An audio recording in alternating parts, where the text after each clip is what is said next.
So I've been waiting for a certain dude to show up. Now, dude that I'm waiting for to show up, he ain't a cop. He's not a cop at all. But he does follow the law. His own law, anyway. I'm just saying, I'm waiting for a certain dude to show up. If you know what I'm saying, then you know what I'm saying.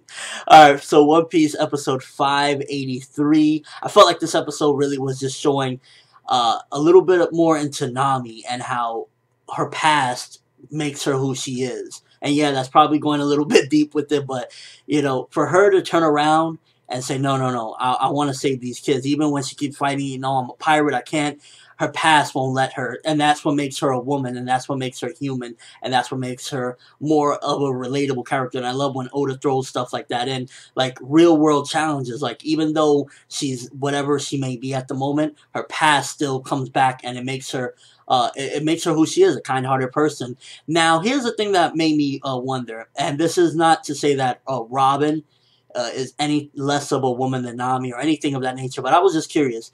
Had Robin been in that same situation, would Robin had turned around as well? Because notice how Sanji, he would have kept going. Frankie, he was going to keep going. Even Chopper was going to keep going.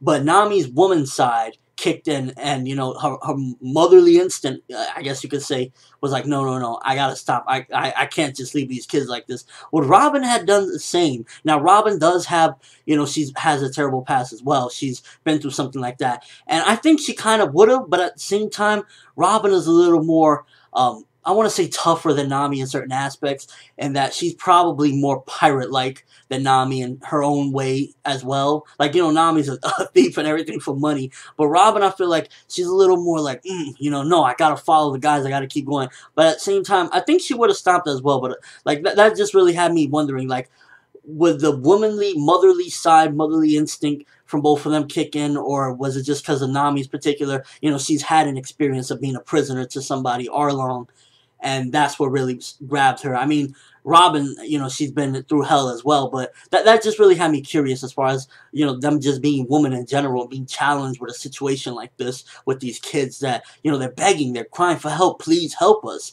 And, you know, just to see that was pretty interesting. Now, there were certain times where they did, I felt like they took some scenes and just went a little overboard. Like, there was a particular part where I believe it was like maybe 20 seconds of just straight up lighting across the room, and it just kept on going.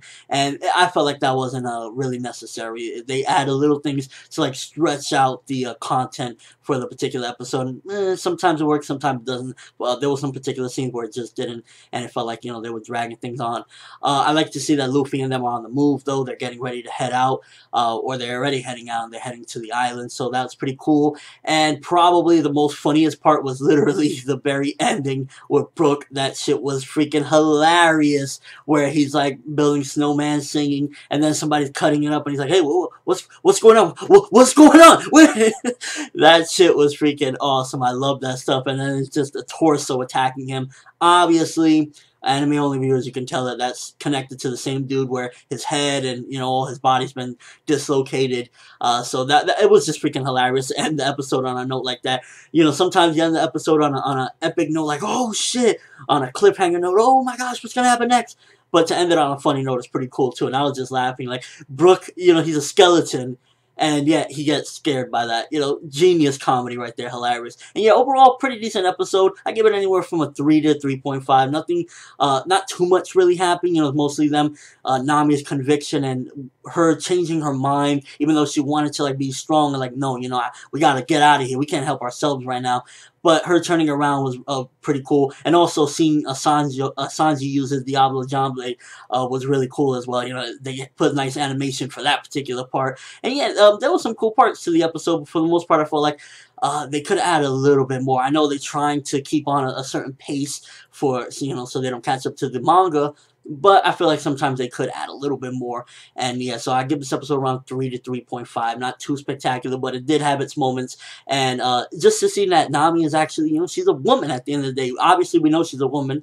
She has big tits, but she's an actual, like, woman. And Oda tends to show those character traits from her of, like, you know, just, I need to step up and help these kids, and I really like that. But that's all I have for this review. Thanks for watching. Hope you enjoyed. Thumbs up for Nami and her motherly side, because it's pretty awesome to see that her past still kicks in and makes her do the things that she does sometimes. And also, if you can answer my question, that'd be great. Do you think Robin would have done the same thing and her womanly instinct would have kicked in, or Robin's past is still not as the same as Nami, so she might not have done the same thing? But yeah, I'm ForneverWorld, and as always, people, have an awesome day.